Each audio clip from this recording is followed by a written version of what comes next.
To begin, we have to start off with the history of Yugoslavia.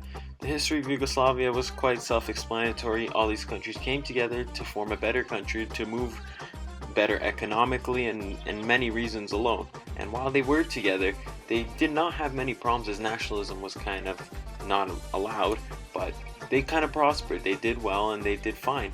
Prior to Yugoslavia, these countries were quite literally always in war, and that was until Tito came in and put these countries together and had a better vision of all the countries in general. By putting them together, he thought that they would grow, and this was true, but until Slobodan Milosevic, the Serbian leader, came in, and his views were ultra-nationalist, and at this point it was about building a greater Serbia. If this was through his people being oppressed and taking that land, that's exactly what he would do, and that was the main goal. The problem that arose after all these wars was the huge unemployment. Now, unemployment is a major social issue, as it's quite difficult to bounce back from unemployment. Now, these countries are dealing with huge numbers.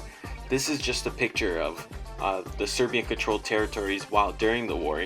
So now, obviously, there was some tension during this time because of these wars, but it still was just too difficult to bounce back with the unemployment. Now, these are the wars that happened throughout the Yugoslavian time, and it was quite evident that there was a bunch of wars at the time. Now, the staggering numbers are quite evident through the youth and through the adults' unemployment. So they have not bounced back yet, and you see a number in Bosnia which shows over 40% unemployment, which is about 5 times higher than Canadian unemployment, which is unheard of in the West.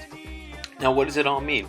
Well, to begin, only one out of these 3 countries are in the European Union, that being Croatia, and that's the first step to getting back into economic stability.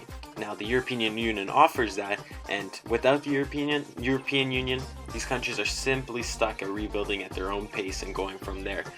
Some countries have looked to traditional allies like Russia, but other than that, the unemployment has just been rising. Now, without the investments of other companies and other countries, they've been stuck. Now, the politicians use this to their benefit to say that they'll raise the unemployment, and that's how they get into power.